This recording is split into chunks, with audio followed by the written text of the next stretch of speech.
তত্ত্বাবধায়ক সরকার ব্যবস্থা কি আবার আইনি পথেই ফিরে আসবে, এরকম একটা প্রশ্ন আমরা করতে পারি। গতকাল আমাদের বিচারাঙ্গনে এমন একটা ঘটনা ঘটেছে, সেটার ভিত্তিতে এই প্রশ্ন করাই যায়। আমি এই ব্যাপারটা নিয়ে একটু কথা বলতে চাই এবং এটা খুবই ইন্টারেস্টিং একটা আলোচনা আমাদের জন্য হতেই পারে। এই যে মামলাটা হয়েছে, সেই মামলাটার ভবিষ্যৎ আমাদের গণতান্ত্রিক ভবিষ্যতের পথও খুলে দিতে পারে। আমরা জানি কিভাবে প্রতারণাপূর্ণভাবে জালিয়াতি করে আমাদের সংবিধান থেকে তত্ত্বাবধায়ক সরকার ব্যবস্থাটা তুলে দিয়েছিল তৎকালীন আওয়ামী সরকার, সাথে বিচার বিভাগকে নিয়ে, বিশেষ করে তৎকালীন প্রধান বিচারপতি জনাব খায়রুল হক, এক বিভৎস জালিয়াত, যিনি তার রায়ও জালিয়াতি করেছেন, সেটা নিয়ে কথা বলেছি, আজও বলবো। যাই হোক, সেটার দিয়ে ত্রয়োদশ সংশোধনীকে যেভাবে বাতিল করা হয়েছে সেটাও সরকার ঠিকঠাক মতো ফলো করেনি। পঞ্চদশ সংশোধনী পরে করা হলো, তার মধ্যে শুধু তত্ত্বাবধায়ক সরকার বাতিল না, সংবিধানের বিরাট একটা অংশের অসংখ্য অনুচ্ছেদে, অনেক পরিবর্তন করা হয়েছে। শুধু সেটাই না, সংবিধানের প্রায় 1/3 অপরিবর্তনীয় বলে ঘোষণা করা হয়েছে সেই সংশোধনীতে। অনেক কিছু এত বেশি ডিটেইলড নেওয়া হয়েছে, এটা খুব কম সংশোধনীতে এই পরিস্থিতি হয়েছে। গতকাল আদালতে এই সংশোধনীটা চ্যালেঞ্জড হয়েছে যে এই সংশোধনীটা অসাংবিধানিক ছিল, সংশোধনীটাই সংবিধানের সাথে সাংঘর্ষিক ছিল। আমরা খেয়াল করেছি কয়েকজন মিলে এটার ব্যাপারে রিট করেছেন, এর মধ্যে জনাব বদিউল আলম মজুমদার কথা বলেছেন, মিডিয়ার সাথে কথা বলেছেন এর যিনি প্রধান আইনজীবী ছিলেন ডক্টর শরীফ ভূঁইয়া, তিনি ব্যাখ্যা করেছেন কোন কোন গ্রাউন্ডে তারা প্রাথমিক পিটিশন করেছেন। পরে এটার হিয়ারিং হবে, সেখানে নিশ্চয়ই তারা আরও অনেক বেশি কথাবার্তা বলবেন। যে কথাগুলো সামনে আনা হয়েছে সেটা হলো, খেয়াল করি আমরা, প্রথম কথাটা হচ্ছে সবচেয়ে বড় যে যুক্তি হতে পারে সেটা হলো, আমাদের এই পঞ্চদশ সংশোধনী যখন হয় 2011 সালে, তখন সংবিধানের দ্বাদশ সংশোধনীতে আমাদের আর্টিকেল 142, যেটাতে আমাদের সংবিধান সংশোধনের কথা বলা আছে, সেখানে আমাদের যে সংবিধানের প্রিয়াম্বল এবং বেশ কিছু ধারা সংশোধনের ক্ষেত্রে গণভোট আয়োজনের কথা ছিল, মানে ওই সংবিধানের মধ্যেই ছিল। পঞ্চদশ সংশোধনীতে আপনি ওই অনেকগুলো ধারাকে আপনি পরিবর্তন করেছেন, কিন্তু আপনি গণভোট নেন নাই, তাহলে কোনোভাবেই সেটা হতে পারে না, আপনি এক্সিস্টিং যে সংবিধান ছিল সেটাকে আপনি ভায়োলেট করেছেন। খুবই গুরুত্বপূর্ণ পয়েন্ট। তারপরে যে বললাম 1/3 অফ দ্য আর্টিকেলসকে আপনি চেঞ্জ করা যাবে না ঘোষণা করে দিচ্ছেন, মানে এটা কোনোভাবেই হতে পারে না, কারণ আপনি ভবিষ্যৎ যে আইন প্রণেতারা আছেন, ভবিষ্যৎ যে বাংলাদেশ আছে, ভবিষ্যতের পরিবর্তনশীল প্রেক্ষাপট আছে, সেই প্রেক্ষাপটে আপনার মনে হতেই পারে যে আমাদের সংবিধানের এই জায়গাগুলো অ্যামেন্ড করা দরকার, কিন্তু সেগুলো আপনি করতে পারবেন না বলে ঘোষণা করে দেয়া হচ্ছে। এক উদ্ভট আইন তারা করেছিল, সংশোধনী তারা করেছিল। সো এটাও কোনোভাবেই থাকতে পারে না, এটা মৌলিক যে কনসেপ্ট অফ কনস্টিটিউশন তার সাথে সাংঘর্ষিক। রাইটলি এই যুক্তি এসছে যে আপনি যখন তত্ত্বাবধায়ক সরকার বাতিল করে দিলেন, এটারই আমি পরে বলছি, সেটা 13th অ্যামেন্ডমেন্ট বাতিল করার যে রায় ছিল সেটা একটা শর্ট ভার্ডিক্ট ছিল। শর্ট ভার্ডিক্টই আসলে ভার্ডিক্ট, সেটা হলো জাস্ট কথা। ওখানে যেভাবে কথা বলা হয়েছিল, আপনি ফাইনাল যে ভার্ডিক্ট এসছে, ওই যে বলছি বিচারপতি খায়রুল হক শেখ হাসিনার এই মাফিয়া তন্ত্র তৈরির ডান হাত ছিলেন। এই ভদ্রলোক শেখ হাসিনার পরে এই দেশকে কেউ যদি ধ্বংস করে থাকে, ধ্বংসের প্রধান সহযোগী কিন্তু খায়রুল হক।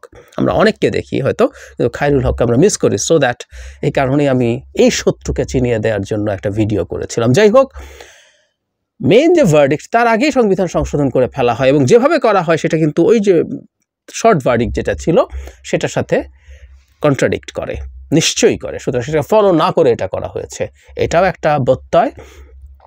এবং যেটা সবচাইতে এর সাথে আরেকটা ইম্পর্টেন্ট জিনিস যোগ করা হয়েছে, সেটা হলো এই তত্ত্বাবধায়ক ব্যবস্থা বাতিল করার সাথে সাথে আমাদের কনস্টিটিউশনের যে স্পিরিট, সেই স্পিরিটটা হচ্ছে জনগণের নির্বাচিত প্রতিনিধিদের মাধ্যমে যে আমাদের একটা গণতান্ত্রিক শাসন ব্যবস্থা পরিচালিত হবে, এবং আমাদের জনগণের যে সকল ক্ষমতার মালিক, সেটা আসলে কীভাবে আমরা সারাক্ষণই তো সেটা প্রয়োগ করতে পারি, এটা আমাদের নির্বাচিত জনপ্রতিনিধিত্বের মাধ্যমে হয়। সো এই সংশোধনীর মাধ্যমে তত্ত্বাবধায়ক সরকার ব্যবস্থা বাতিল করে ওই জায়গাটাতেও চরমভাবে আঘাত হানা হয়েছে। ফলে রিটটা হয়েছে কারণ দর্শানো, কেন অবৈধ হবে না কারণ দর্শানোর জন্য সরকারের বিভিন্ন লোকজনের কাছে নোটিশ দেওয়া হয়েছে, সেটা হবে। তারপরে এটার একটা হিয়ারিং হবে এবং আমরা যতটুকু বেসিক বুঝি অত্যন্ত ভুলভাবে করা এই সংশোধনীটা বাতিল হয়ে যাওয়ার সমূহ সম্ভাবনা আছে। তাতে আমাদের সংবিধানে এর আগের যে পরিস্থিতি ছিল, অর্থাৎ তত্ত্বাবধায়ক সরকার ব্যবস্থা, এই আইনি পথেই ফিরে আসার একটা সম্ভাবনা দেখা যাচ্ছে। আর এই তত্ত্বাবধায়ক সরকার ব্যবস্থা বাতিল করে কিভাবে পঞ্চদশ সংশোধনী কিভাবে প্রতারণামূলকভাবে জালিয়াতির মাধ্যমে আওয়ামী লীগ করেছিল, সেটা নিয়ে আমি বছর খানেক আগে একটা ভিডিও করেছিলাম। ডক্টর বদিউল আলম মজুমদার একটা চমৎকার লেখা লিখেছেন, সেটার উপরে ভিত্তি করেই করেছিলাম। আমি সেই ভিডিওটা এটার সাথে যুক্ত করে দেই এবং আপনারা যারা দেখেননি আগে তারা একটু দেখবেন, তাতে বুঝবেন যে ইভেন কোর্টও যা বলেছিল সেই কথাও তৎকালীন আওয়ামী লীগ মানেনি। এমনকি আওয়ামী লীগ নিজে যা বলেছিল, মানে সংবিধান সংশোধনের যে কমিটি আছে তাতে আওয়ামী লীগ যা বলেছে সে সেই কথাও মানেনি। স্রেফ এক ব্যক্তি শেখ হাসিনা শেষ মুহূর্তে সিদ্ধান্ত নিয়ে এই ঘটনাটা ঘটিয়েছেন এবং যার ফলশ্রুতিতে বাংলাদেশ আজকে এই ভয়ঙ্কর জায়গায় চলে এসছে। আমি ভিডিওটা জুড়ে দিচ্ছি, আগ্রহীরা দেখবেন আশা করি। প্রপাগান্ডার শক্তি কত বড় হতে পারে তত্ত্বাবধায়ক সরকার বাতিল করা নিয়ে সরকার যা করে সেটা দিয়ে প্রমাণ হওয়া সম্ভব। আমি আগেও বলেছি এই সরকার ফ্যাসিস্ট সরকার না, কিন্তু সে কতগুলো ফ্যাসিস্ট টুল ব্যবহার করে, তার মধ্যে একটা হচ্ছে প্রপাগান্ডা ব্যবহার করা। যেমন ধরুন তত্ত্বাবধায়ক সরকার আসলেই আপনি চোখ বন্ধ করে আপনার মনে হবে না ওটা তো কোর্ট বাতিল করে দিয়েছে। আমরা যারা আবার নতুন করে তত্ত্বাবধায়ক সরকার চাই তারাও মোটামুটি বলার চেষ্টা করি না বাতিল করেছে, কি হয়েছে, এতে ক্ষতি হয়েছে দেশের মানুষের ভালোর জন্য এখন নতুন করে তত্ত্বাবধায়ক সরকার আনতে হবে। কিন্তু আমরা মনের ভেতরে মেনে নেই একরকম যে তত্ত্বাবধায়ক সরকার আসলে দেশের সর্বোচ্চ আদালত, মানে সুপ্রিম কোর্টেরই যে সর্বোচ্চ আবার অংশটা আপিল বিভাগ, সেটা বাতিল করে দিয়েছে। খেয়াল করবেন আমরা এইভাবেই বুঝি। এই ব্যাপারটা একেবারেই মিথ্যা কথা, এই কথাটা একেবারেই মিথ্যা কথা, আমি রিপিট করছি। এবং এই মিথ্যাটা কিভাবে করা হয়েছে, বাস্তবে কি ছিল, সেটা নিয়ে দীর্ঘদিন থেকে কাজ করছেন আমার চোখে পড়েছে ডক্টর বদিউল আলম মজুমদার। আমরা চিনি তাকে, বাংলাদেশের নির্বাচন, সুশাসন এসব ব্যাপার নিয়ে দীর্ঘদিন ধরে কাজ করেন। ওনার একটা প্রতিষ্ঠান সুশাসনের জন্য নাগরিক বা সুজন, সেটাকে আমরা জানি, অনেক গুরুত্বপূর্ণ কাজ করেছেন যে কোনো বিবেচনায়। ইনফ্যাক্ট আজ আমি ওনার একটা কলামই শুধুমাত্র একটু পড়ে দেব, পড়ে দেওয়ার সাথে আমার নিজস্ব কিছু কথাবার্তা হয়তো যোগ করব, কিন্তু মূলত উনি এই কলামটার মধ্যে সেটা করেছেন।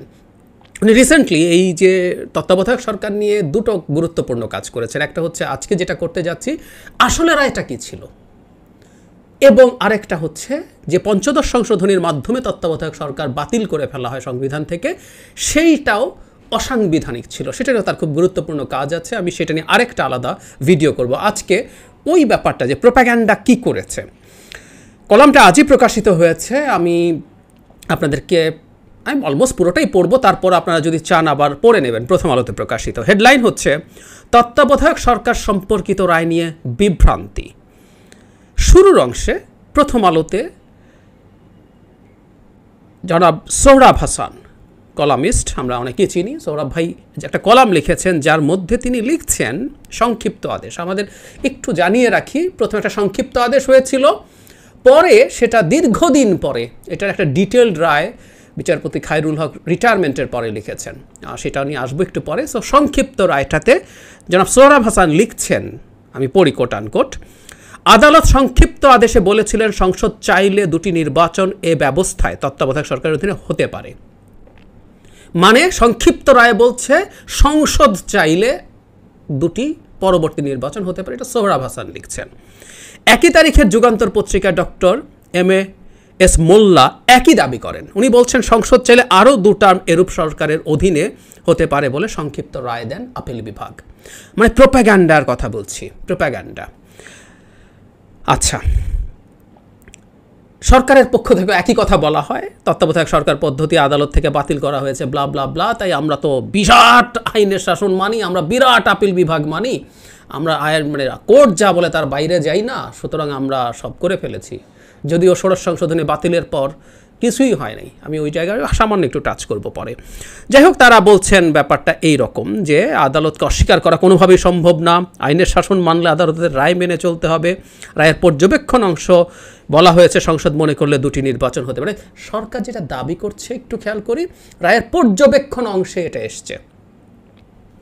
আচ্ছা, প্রথম কথাটা হচ্ছে শর্ট রায়টা কী ছিল, ডিটেইলড রায়ের মধ্যে একটা এসছে, আর শর্ট রায়টা কী ছিল সেটা একটু আমি পড়ি, তারপর কথা বলি। আমি অন্য ব্যাপারগুলো অনেক বিশেষজ্ঞের মতামত উনি এখানে যুক্ত করেছেন, যদিও তিনি নিজেও একজন খুব গুরুত্বপূর্ণ বিশেষজ্ঞ, কারণ নির্বাচন বিষয়ক যে কোনো বিষয়ে তাকে আদালতে অ্যামিকাস কিউরি, মানে এটা একটা ল্যাটিন টার্ম, আইনে ব্যবহার করে, এটাকে ইংরেজিতে বলা যায় ফ্রেন্ডস অফ দ্য কোর্ট, যারা খুব ওয়াকিবহাল আছেন। ওনার আইনের ব্যাকগ্রাউন্ড নাই, উনি অর্থনীতির মানুষ, কিন্তু এই সেক্টরে কাজ করতে করতে ওনার অসাধারণ দক্ষতা তৈরি হয়েছে। সো উনি অনেক ক্ষেত্রেই এগুলো করেছেন, এবং ওনার, আমি একটা রায় পড়তে গিয়ে দেখেছি যে ওনার দেয়া যুক্তি তারা খুব গুরুত্বের সাথে কোর্ট নিয়েছেন। যে যাই হোক, সেটা অন্য আলোচনা। এখন সংক্ষিপ্ত যে রায়টা, সেই রায়টা আমি একটু পড়ি, একদম অক্ষরে অক্ষরে পড়ি।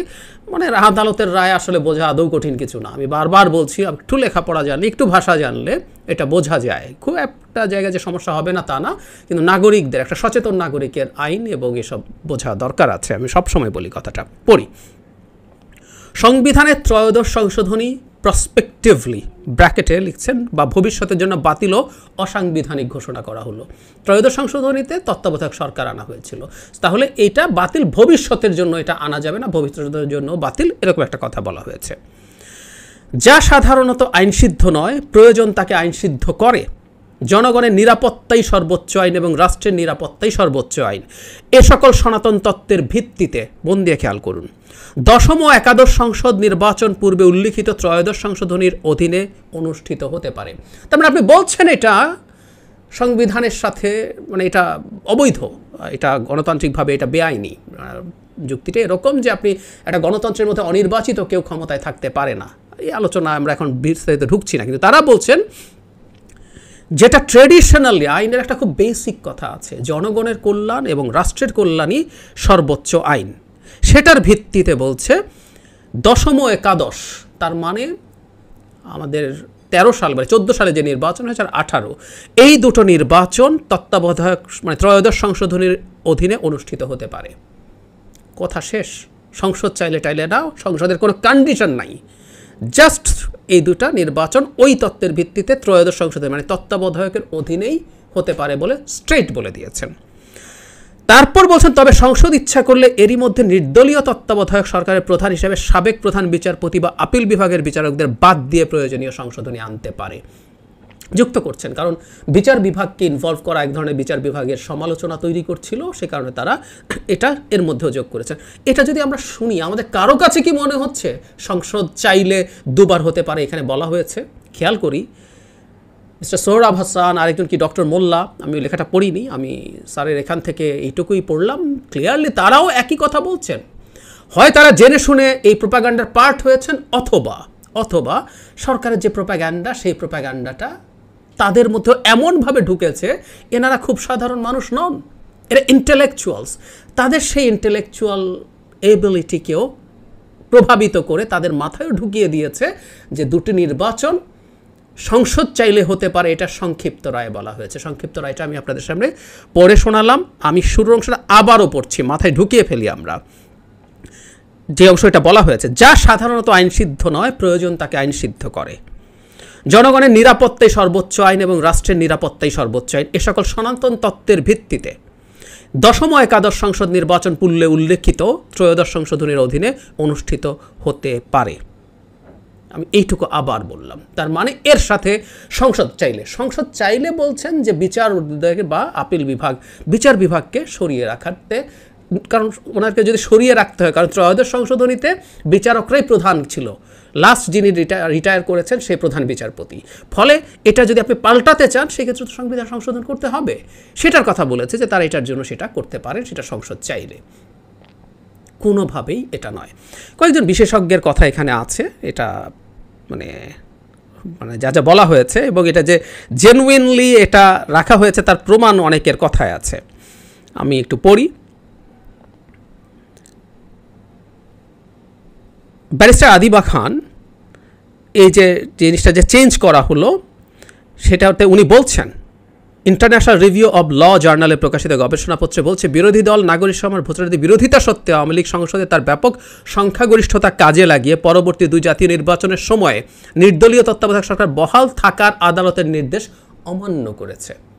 আদালত কিন্তু নির্দেশ দিয়েছিল। আচ্ছা, গবেষক রিদওয়ানুল হক, উনিও খুব বিখ্যাত একজন, মানে আমাদের সবচেয়ে বিখ্যাত লিগাল মাইন্ডদের একটা, উনি একটা জার্নালে প্রকাশিত এটাকে পঞ্চদশ সংশোধনীকে অসাংবিধানিক বলছেন। আরও অনেকের কথা আছে, যেমন এখানে আমি একটু পড়ি আরও। এম এ জহির, বিখ্যাত লয়ার, আগামী 10ম একাদশ সংসদ নির্বাচন হবে তত্ত্বাবধায়ক সরকারের আওতায়, কিন্তু বিচারকদের না জড়ানোর জন্য সংশোধনী আনতে পারবে বলে রায়ের পর্যবেক্ষণে বলা হয়েছে। এটা বাংলা নিউজ 10 মে 2011-তে বলছেন। ব্যারিস্টার রফিকুল হক একই কথা, আগামী 2টি নির্বাচন তত্ত্বাবধায়ক অধীনে হতে পারে। আমি ওই জায়গায় ডিটেল আর পড়ছি না। একটু খেয়াল করি, মাহমুদুল ইসলাম, বিখ্যাত মানুষ, ওনার একটা বই বলা হয় কনস্টিটিউশনাল ল বোঝার জন্য, এই বইটা বাইবেলের মতো। কনস্টিটিউশনাল ল অব বাংলাদেশ গ্রন্থে বলেছেন, একটি নিন্দিত তত্ত্বাবধায়ক সরকার ব্যবস্থাকে আগামী 2 সংসদ নির্বাচনে জিইয়ে রেখে আপিল বিভাগ বিচারিক আইন প্রণয়নের মাধ্যমে আইনসভার সংবিধান প্রদত্ত দায়িত্ব পালনের উপর হস্তক্ষেপ করেছেন, যা সুপ্রতিষ্ঠিত সাংবিধানিক আইনশাস্ত্র, আইনের শাসন ও ক্ষমতার পৃথকীকরণের পরিপন্থী।